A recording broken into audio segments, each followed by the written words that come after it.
Ano nga ba ang dahilan kung bakit lumalabas at nagbabalik ang ating mga kababayan dito sa ating bansa matapos ang maraming mga taon ng pagtatrabaho sa abroad? Ito po ang inyong Bantay OCW para sa Inquirer.net. Ako po si Susan K. Bantay OCW. Bantay OCW. Yeah. Yeah. Alamin natin mula sa ating kabayan mula dito sa Santa Cruz, Davao del Sur na si Chris Lumbayo. Bakit nga ba nagtagal siya sa abroad at anong dahilan kung bakit nagbalik naman siya sa ating bansa? Chris, welcome sa ating Bantay OCW. Magandang araw, Ma'am Susan, at magandang araw sa ating mga masugid na tagapakinig at tagapanood ng inyong programa. Oo, and welcome sa ating programa dahil matagal ka palang nag-abroad. Yes po, naging OFW ako for 10 years. 10 years? Ginugol ko yung oras, panahon sa pagtatrabaho. Dahil, syempre, kawalan ng trabaho sa ating bayan sa Pilipinas. Isa yun sa nagtutulak sa akin, kaya ako nag-abroad. Kasi kukunti lang ang opportunity na makapagtrabaho ka. Unlike, nung bago ako naging OFW, nagpunta muna ako ng Maynila para magtrabaho doon. At doon ko napagtanto na kukunti pa rin talaga yung kinikita ng mga Filipino dito sa ating bayan. Kaya trinay kong mag-apply abroad. So, hindi mo plinano yun na Hindi ko bata plinano. ka pa, gusto mo mag-abroad? Yes, Hindi. while nagtatrabaho ako, lakad-lakad ako doon sa may bandang Ermita, and then may nakita akong isang agencies. Try ako, anong meron? Bakit? So, disgrasya lang. Yes. Tempo lang. Oo, ganon. Okay. And then yun, nagtanong ako, sabi niya, gusto mo bang mag-abroad? Sabi ko, bakit hindi? Kaya nag-pursue ako kasi may dala-dala akong mga documents galing dito sa Santa Cruz. Hinahanapan din ako ng passport. Ayun, kumuha ko agad ako. Kasi gusto ko talaga yung mabago naman kahit konti yung buhay. So, ang punta mo ng Manila, trabaho. Trabaho din. Trabaho, local employment doon. Yes. And then, hindi ka nakontento. Hindi, kasi sabi ko nga, kukunti lang yung kinikita. So, yun yung nag-pursue sa akin kahirapan. 2015 yun, kung 10 Yes. years ago, no? Oo, and 2009. ay, hindi. 2009. Yes. Kasi sabi mo, 10 years ka na Yeah. nandoon. So, hanggang 2019. Yes. So, bumalik ka, bago ang pandemic. Ano nangyari? Supposed to be, patapos na yung, yung visa ko. Pabalik na sana ako noon March 2020. March 16, nag-declare yung ating former president na magla-lockdown ng buong Pilipinas, buong mundo. Yun, naapektuhan ako. March 26 sana, balik sana ako ng abroad. So ayun, hindi na ako nakabalik, gawan nga nung... Stranded ka na? No, yes, Oo. na-stranded. Saan ka na-stranded? Hindi, Sa Manila? Dito na. Dito ka pa? Nakauwi muna ako dito Ah, sa so Santa Cruz. Okay, so nandito ka sa Davao. Oo. Hindi ka pa bumabalik ng Manila para hintayin yung travel mo Yes, pabalik pabalik. ng Saudi. Kasi kung babalik ka, magmamanila ka pa rin. Yes. Okay. So, asang-asa ka kung hindi nag-lockdown, Yes, opo. aalis ka. Anong ginawa mo?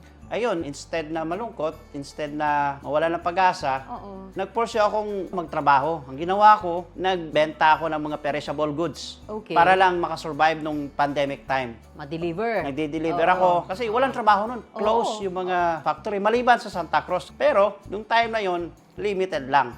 Kaya yung ginawa ko, nagbenta ako ng mga perishable goods, deliveries, kayo, para makasurvive.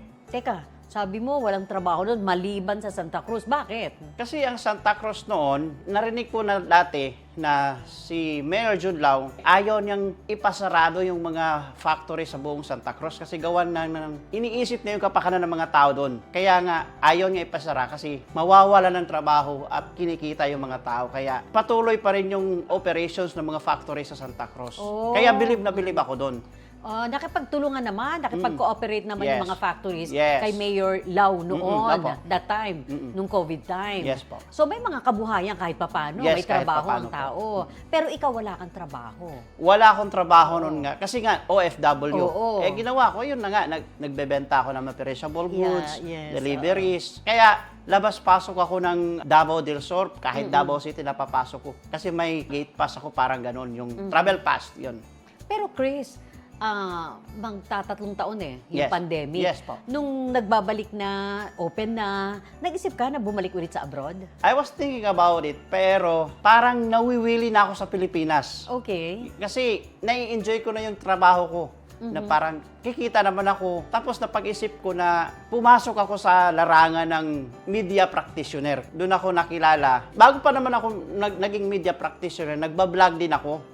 Tapos, gumawa ako ng NGOs para sa mga katutubong Pilipino. Ano ba ang trabaho mo sa Saudi? Supervisor ng isang construction firm doon at naging batching plant operator din po. Oh, mataas na rango mo doon. Awa ng Supervisor Diyos. ka na. Opo. Oo, so talaga hindi ka na nagsumikap din o nagpursige na Yes po. bumalik. Opo. Kasi nag-e-enjoy ka na Yes dito. po. Kasi nga, sa abroad kasi mahirap ang buhay, malayo sa pamilya. Ang routine ng buhay mo doon is trabaho, bahay, tulog, trabaho, ganun lang.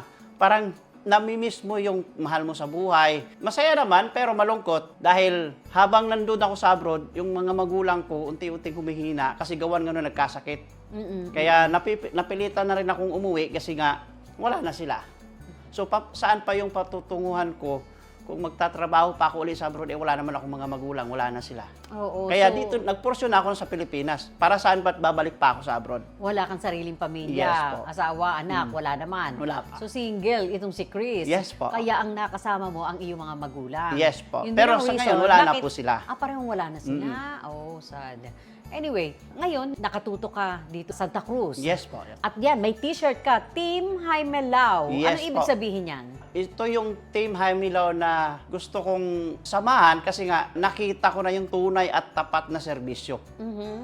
Nagkakilala. Tested na sila? Yes po. Kasi sa Team Jaime Lau, doon ko nakita na yung kanyang serbisyo ay para talaga sa bayan, para sa mga tao. Walang halong kaplastikan. Doon ko nakilala ang dating mayor na si Jun Lau na serbisyo para sa tao, de kalidad at tapat. Ito yung Batang Lau, Yes si po. Mayor June. Yes. Eh ngayon, sasamahan siya ng kanyang tatay. Yes, ito po yung pinakamaganda po, Ma'am Susan, ano? Si Sir Jaime Lau, Senior. senior, yes po. Unang kita ko pa sa kanya, parang ano ako sa kanya, yung nahihiya ako. Parang nakakatakot para sa akin lang po yun. Pero nung kinausap niya ako, nakakausap mo siya at nakakasalamuha mo. Wow, na-amaze ako. Very a lucky person lang po talaga po siya. Parang hindi mo alam na yung iniisip mo na nahihiya ka, matatakot ka, hindi pala. Mabait pala siyang tao. At hindi mo alam na tumutulong yan sa Yeah, Bantay yes OCW. po, yes. Sa ating foundation para sa ating mga po. OFW. Doon ko po nalaman na marami na rin siyang natutulungan ng mga OFW na papauwi niya. Yun po, isa rin sa tumatak sa isip ko na pwede ito. Pwedeng magiging mayor ng bayan ng Santa Cruz. Paano kayo nabuo? Ito yung pinaka-exciting po, ma'am, no? Si former Mayor Jun Lau, tinawagan niya ako at kinausap niya kami, Chris, punta ka dito sa amin, usap tayo, tapos takbo tayo. Pero una, ma'am, nung tumakbo kami nung nakaraang eleksyon, hindi naman pinalad. Magkasama na kayo Yes ng previous po. election. Okay. Nagkasama na kami nung last election. Hindi pinalad. Pero wala akong doubt doon, hindi ako nagsisisi na natalo kami. Pero masaya ako dahil na-build namin yung relationship na hanggang ngayon ay pagpapatuloy pa din namin. Yung samahan na tunay Turn at into walang friendship. iwanang relationship na Oo. bilang magkaibigan. Oo. Parang pamilya na rin po. Okay, so sinabi mo yung build, no? Mukha yatang ang tinutumbok ninyo dito yung team builder kayo. Yes po. Kasi nasa construction Yes. company ka din sa Yes. Saudi. Yes Naglingkod po. ka doon for 10 years. Yes. And ang mga kasama mo, group of engineers. Yes po. Kaya po ako nainganyo rin sa grupong ito kasi sabi nga ng grupo namin is team builder. Ako naman po kasi gusto kong mabigyan ng magandang buhay, lalo na't ako isang katutubo bilang Bagobo Tagabawa. Purely Bagobo Tagabawa sa aming tribo. Marami kasing dinadanas na hirap ang katutubo namin. Hindi naman sa ibang aspeto, kundi katulad ng farm to market road. So, kailangan po ng grupo namin yun bilang isang team builder. Sa bundok po, talaga sa bayan ng Santa Cruz, marami pa rin mga community na hirap pa rin sa kanilang buhay, lalo-lalo yung mga farmers doon, hirap na hirap silang ipalabas yung kanilang mga produkto. Kaya sa Team Lau, kampante at kumbinsido po ako na mangyayari't mangyayari. Hindi ka nagdalawang isip? Hindi po ako nagdalawang isip na sumama dito uli. Anong direksyon ng Team Lau?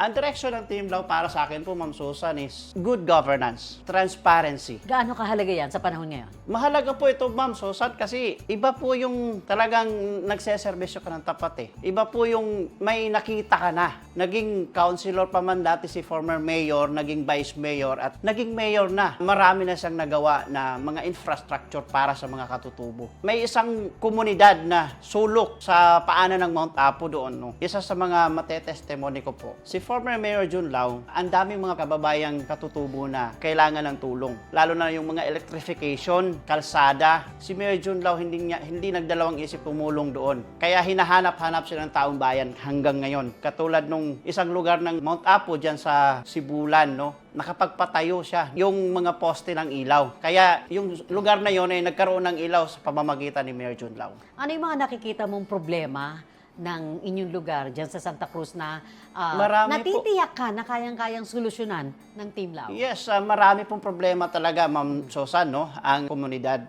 lalo na sa kabundukan, no? Sabi ko nga, farm to market road, yung pagkabuhayan. Karamihan naman talaga ng mga katutubo magsasaka. Nakikita ko po talaga sa Team Lao na po na ito na subok at totoo at tapat yung pagsiservisyo katulad nung pagbibigay ng livelihood programs. Ano yung malaking factor na isang negosyante, yung kanyang Yes, tatay? yeah po. Pagbibigay ng trabaho para sa mga kababayan, katutubo. Sabi nga ng aming mga kasamahan na ang ating magiging mayor ng bayan ng Santa Cruz na si Jaime Lao ay isang businessman. So kailangan po noon sa isang bayan. Kung may businessman, may papasok ng mga investors at magbibigay ng trabaho, lalong-lalo na sa mga katutubo. Sa palagay mo, bakit napakahalaga na isang businessman na pagkakatiwala ang businessman yung pagkakatiwalaan din ng kanyang mga kapwa investors? Paulit-ulit na sinabi ni Jaime Lao Sr. na hindi siya nadadawit ng mga illegal activities. So how much more pa kaya may magagawa siya kung magiging mayor siya ng bayan ng Santa Cruz? So naniniwala ka na yung tapat, mapagkakatiwala ang serbisyo,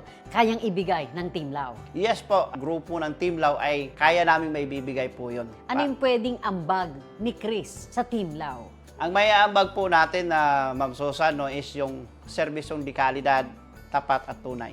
Paano mo masasabi ang dekalidad ang isang serbisyo? Katulad ng transparency po na serbisyo. Wala pong illegal activities. Kapag di kalidad, 100% po yung ibibigay at tunay at tapat na serbisyo po. Oo nga naman, syempre, yun sinasabing quality, no? Dekalidad na serbisyo para doon sa mga kabataan. Yes po. Na baka nagtatanong, what's dekalidad? Yes po. Yung mga English-speaking nating audience. Alright, naniniwala ka na diyan nagtatagumpay ang isang pamamahala? Yes po. Sa paniniwala pong yun, doon natin may papakita sa taong bayan na, ay, solid pala to, totoo. Tinitinan mo rin ba ang mag-amang Lao bilang mag-ama o isang pamilya? Yes po, nakita ko po sa kanila pamilya at mag-ama kasi very natural po silang dalawa. Talagang yung relasyon nila ay parang magkaibigan, yung turingan, nagtuturuan sila. At paano mo masasabi na magandang partner ito pagdating sa inyong bayan? Yan po yung pinakamaganda, Ma'am Susan, no, na father and son tandem. Kung ano po yung desisyon ng ama, hindi po yun ahadlangan ng kanyang anak. Paano kung desisyon ay mali? Siyempre, hindi po mangyayari yun po, Ma'am Susan. Yan. So, believe ka na hindi kayo ipapahamak Yes po. ng senior Lao. Yes po. Wala naman po talagang ama na ipapahamak yung kanyang mga anak. And ikaw naman, para sa'yo, si Ginoong Jun Lao, si Mayor, ay subok na rin. Yes po. Ano yung viewpoint ni Chris sa pagsiservisyo pagdating sa mga elderly or senior citizens? Para sa'yo, paano mo sila pagsisilbihan?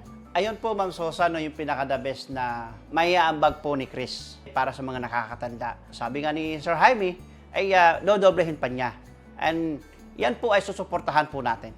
So, meron na kasing pinakita o may nagawa na yung Yes, nakababatang Lao. So, yung tatay, doble daw. Yes, po. And sa tulong naman ninyo, na grupo, makasisiguro kayo na may doble talagang serbisyo kayong maibibigay sa kanila. Tama po kayo, Ma'am Susan. Alright. Pagdating sa kabuhayan, livelihood, Yes, isa rin po yun sa yan ang problema mo, kaya ka nag-abroad. Yes po, isa rin po yun, no, Ma'am Susan, na kailangan po talaga yung livelihood sa iba't ibang community, lalo na sa mga IP communities. Katulad nga nung sa mga kababayan na katribo ko, no, hirap sila sa kanilang hanap buhay dahil sa pagsasaka lang. Kaya kailangan po ng sustainable livelihood programs para po sa kanila.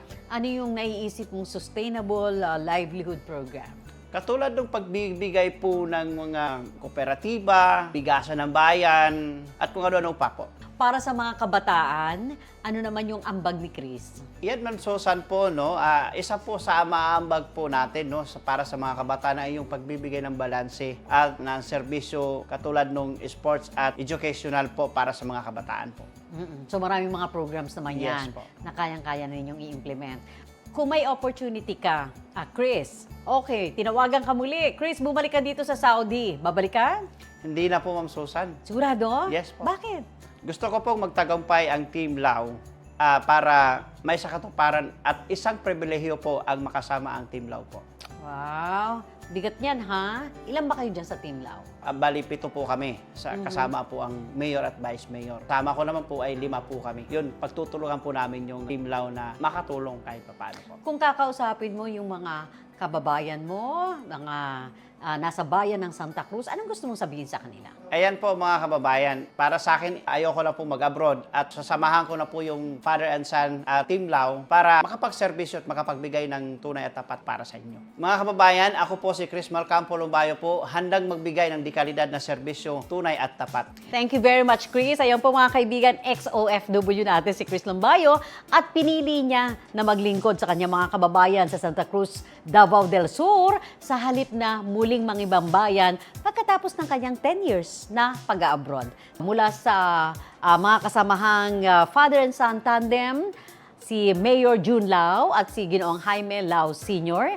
Ito po ang inyong kabayang si Chris na handang maghandog ng kanyang dekalidad na serbisyo publiko.